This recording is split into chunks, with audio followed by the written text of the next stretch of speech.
Hello everyone. My name is Weigang Li.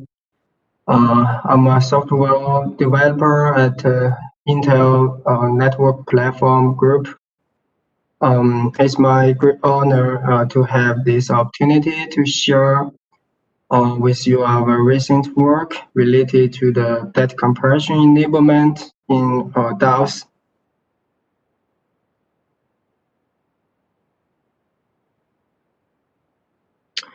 As you know, data compression is an important technique to reduce data storage and improve storage efficiency. We can enable data compression in the client compute node or in the storage node.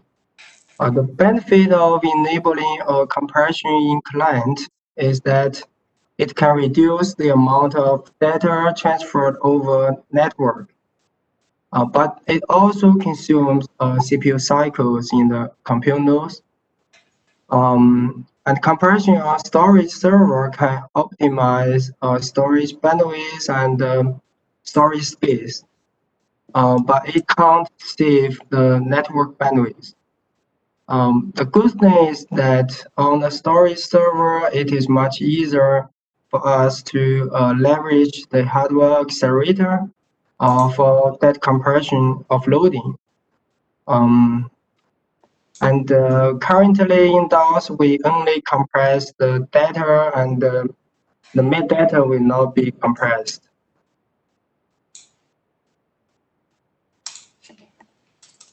It is the current status. Yuha and I have submitted several patches for the compression enablement, and currently all the infrastructure to enable compression and the encryption has been landed.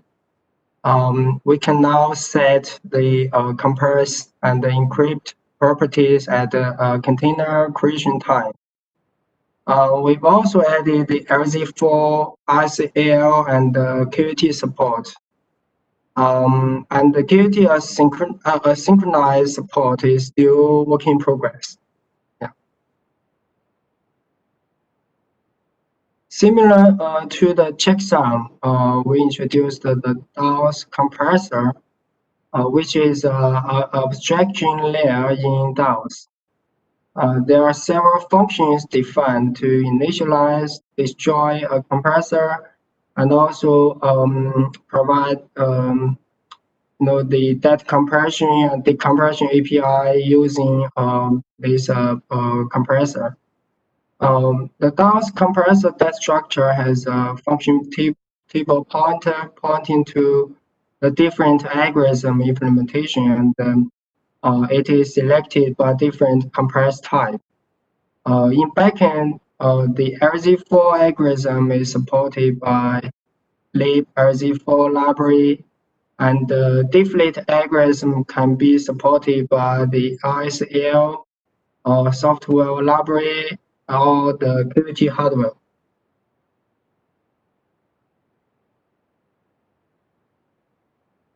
Let's look at the compression algorithm. RZ4 is a fast algorithm with low compression ratio. Deflate is the most popular algorithm. Its implementation includes Zlib and gzip, which are widely used in almost everywhere. The deflate algorithm is very slow, but can provide a pretty good compression ratio. And this standard is a new algorithm. It is fast and has high compress ratio. We can think of adding it to DAOS in the future. As you know, that compression is a CPU-intensive workload. The compression algorithm need to find the repeat string or the longest match in a big buffer. So that means getting high throughput and the compression ratio normally requires much computing cost. So that's why we want to introduce the hardware acceleration to offload the data compression workload. QAT is such a hardware acceleration for compute-intensive workloads, including the bulk cryptography, asymmetric cryptography, and data compression. It has several form factors, including chipset, PCIe card, and SoC chip. And it has also been integrated with many mainstream software frameworks, including OpenSSL, Zlib, RKCF in Linux kernel, and the ZFS file system. You can get more info from this link in the slides.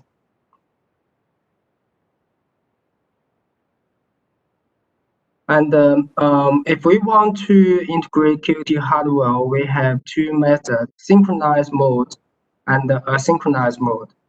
Let's look at the synchronized mode first, which is implemented in the function DAOS Compressor compress. We've added a QAT wrapper in DAOS to talk with the QAT driver. Before we compress a source buffer, we need to allocate a pinned memory and copy the source buffer to the pinned memory so that the QAT hardware can DMA the buffer to the hardware, and then send the request to QAT and block waiting and pulling the response in the main thread. Once we get the response, we copy the output from the pinned memory to the DAOS virtual memory. This synchronized mode is quite straightforward and easy to use, but it is not the best way for hardware accelerator. Let's look at the synchronized mode. In this mode, we can compress multiple blocks by sending requests to QAT hardware at one time without waiting for the completion. And then we can pull all the responses in the main thread or in another separate thread. This is the best way for the hardware acceleration to keep the accelerator hardware busy and reduce the waiting time in the CPU thread.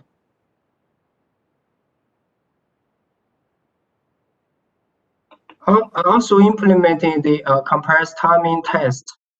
It is still in my local branch, but I will submit it soon. In this test, I use the category corpus dataset, which is very common when we want to test a compression algorithm.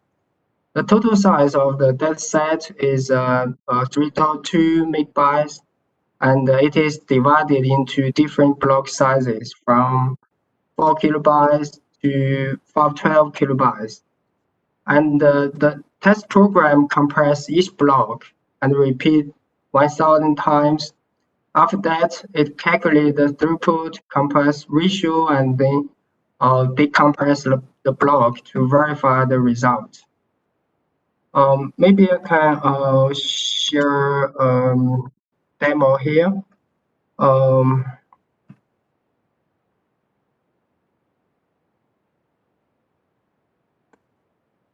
This is the category file I put here, and this file actually makes the different file type of the text, binary, program, so they mix together to test the compress ratio,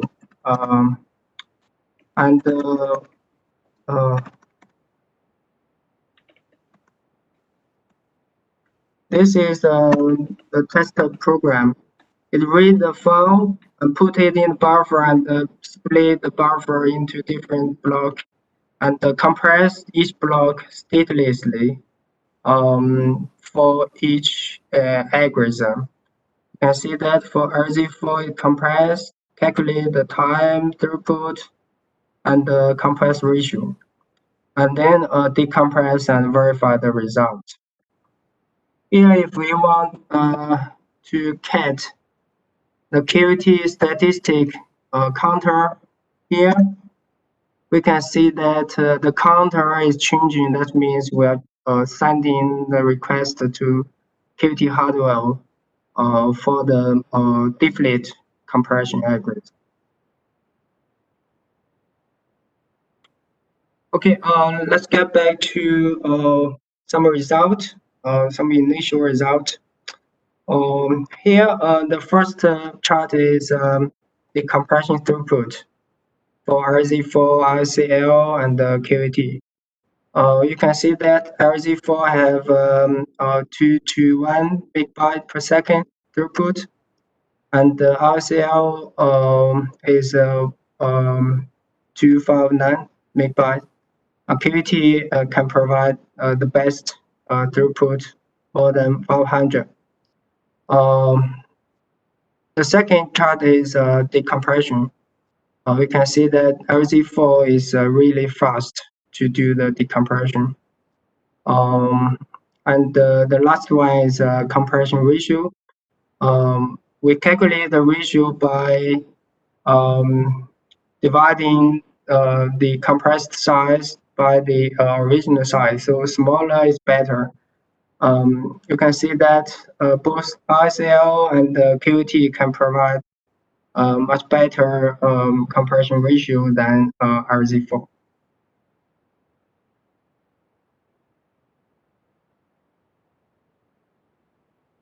And this is the result for all block size.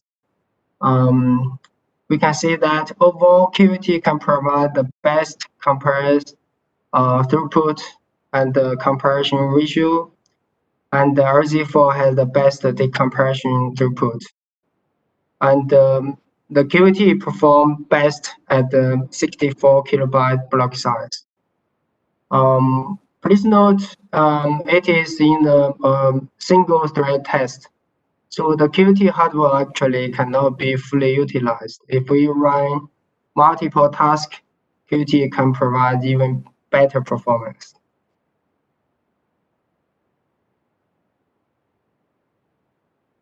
And our future work, we will implement the actual extends record compression on both client and server, and change the aggregation to support compression.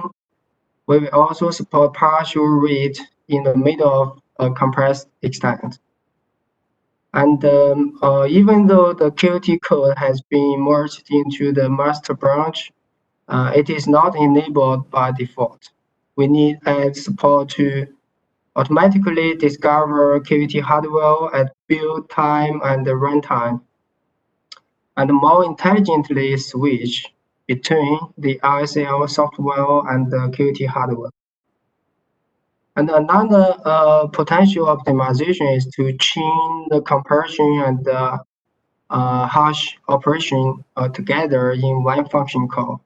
So that way we can reduce the offloading cost. Okay, that's all for my presentation. Thank you for your time.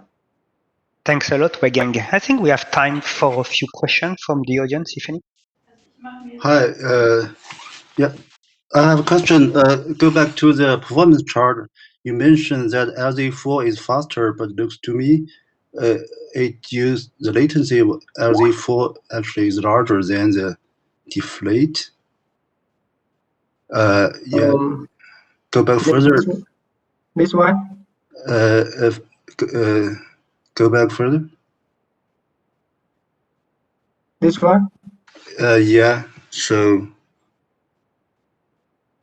why the LZ4 uses more time to do compress comparing with the deflate? Yeah, RZ4 is yeah, I mean the deflate actually if in the standard Zlib implementation, it is lower than RZ4. But this deflate is backed by the QAT. And Okay. yeah, and in the software implementation, we use the RCL. So we can see that the RCL is for the deflate, and the QAT is also for the deflate. So actually, the RCL has higher performance than RZ4. But if you run the standard Zlib or gzip software, you can see very low performance than LZ4. Yeah. Okay, I see. Thanks. You mentioned that the API requires pinned memory. In DAOS, we have the DMA buffer managed by the BIO.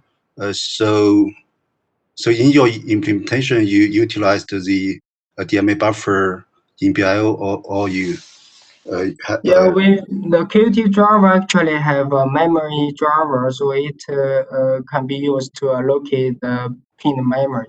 So I just leverage that capability to allocate pinned memory. And in the future, if the shared virtual memory feature is implemented in next generation hardware, that means we can just send the virtual memory address to the hardware. So there is no need to allocate the pinned memory. Yeah.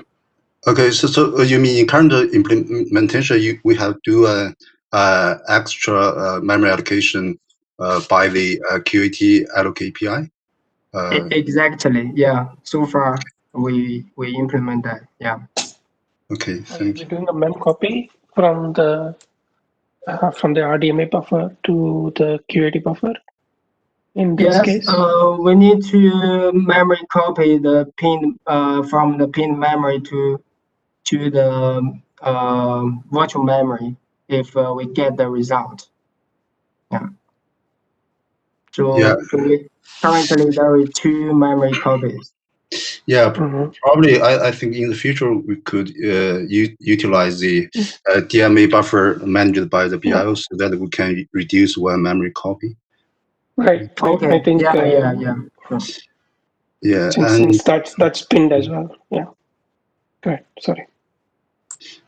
Yeah, and for the asynchronous API, so we should periodically call this API in some pooling thread, and to query the completion of the QAT.